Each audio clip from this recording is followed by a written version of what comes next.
Here's your latest headlines with Sierra Tufts from the Wayne.com studio. Thank you for joining us. It is Monday, May 6th. Here are your late afternoon headlines. A suspect or even suspects remain at large following a shooting at Glenbrook Square Mall.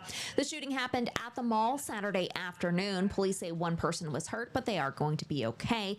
Court documents say that person's mother also was injured from the panic inside of the mall. So far, police have charged one person. 22-year-old Brandon Key Jr. faces felony charges. Court documents say surveillance video shows he had a rifle and it was later recovered at a nearby business.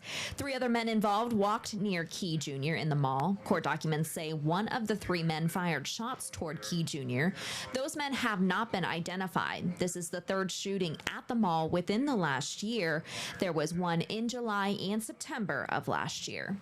It's been 24 hours since the designated outdoor refreshment area in downtown Fort Wayne has taken place, DORA, also known as that. And so far, the organization that is helping facilitate it, downtown Fort Wayne, says it's been a massive success and there were no major incidents.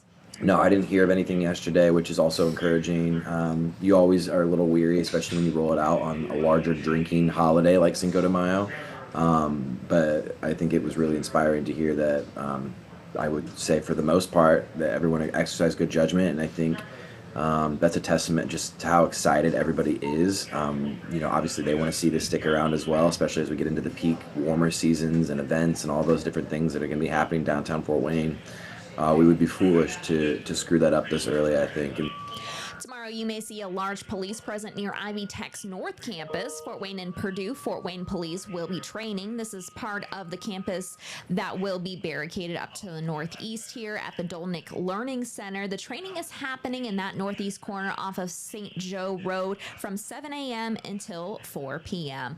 And coming up today at First at 5, the news at 6 and Nightcast 11 will go over that severe weather that we're going to see, as well as updates from Glenbrook Square Mall, as well as what the mall told us today. Plus, we'll have an update about Fields of Grace, which is a proposal for a giant sports complex in New Haven. Look for those again at First at 5, the news at 6, and Nightcast at 11. All right, looking at those weather headlines, we are going to see some sun this evening. You might see a little bit right now. We are watching for Tuesday. Again, that's when we could see that potential severe weather. And of course, we are looking at that chance to see severe weather mostly between 3 and 9 p.m. We could see hail, high winds, low chances to see tornadoes and flooding, but you can see we're at that slight risk for the entire area from 3 to 9 tomorrow. We'll be keeping an eye on that as we get closer as well. Now, looking at your hourly planner, this is a little outdated. My apologies for that.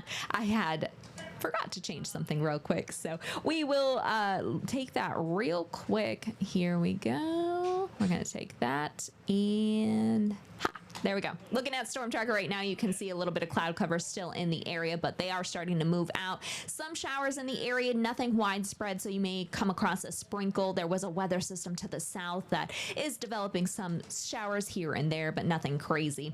Looking at what is going on here? All right, there we go. Now we got your hourly planner. That is correct. Temperatures starting to fall into the upper 50s as we head through the overnight hours. Clearing, though, which means it is going to get cooler overnight. We do see a little bit of sunshine in the later parts of the afternoon. Winds staying around that 10-mile-per-hour mark, so good news there. I don't know why this keeps happening, folks. My apologies.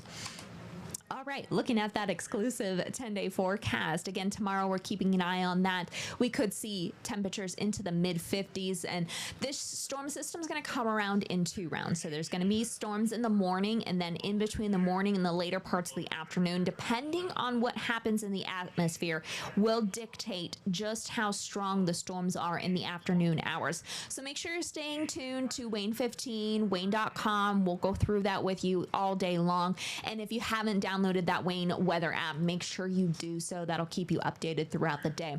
Also, looking at Wednesday, we have another chance to see some storms then. Right now, we're not thinking those are going to get severe, but we are keeping an eye on them as well. Temperatures in the upper 70s for Wednesday. As we look through the rest of the week, temperatures will start to fall. Mid 60s on Thursday, lower 60s on Friday. Then we get back to the mid 60s with another chance to see some rain on Saturday. Mother's Day, though, so far, we're still a little far away, but so far it's looking pretty nice for us. Upper 60s with a little bit of sunshine. In the meantime, we will see you back here tomorrow morning. Oh, no, my apologies. We have election coverage tomorrow, so no streams tomorrow morning or at noon. I'll be back here at 4 o'clock tomorrow for a preview of all the election coverage that we will have, as well as a 7 o'clock stream live from the Democratic and Republican chair headquarters where they're having watch parties. We'll have that all for you coming up tomorrow. In the meantime, we'll see you at First at 5, the news at 6, and Nightcast. Have a good evening.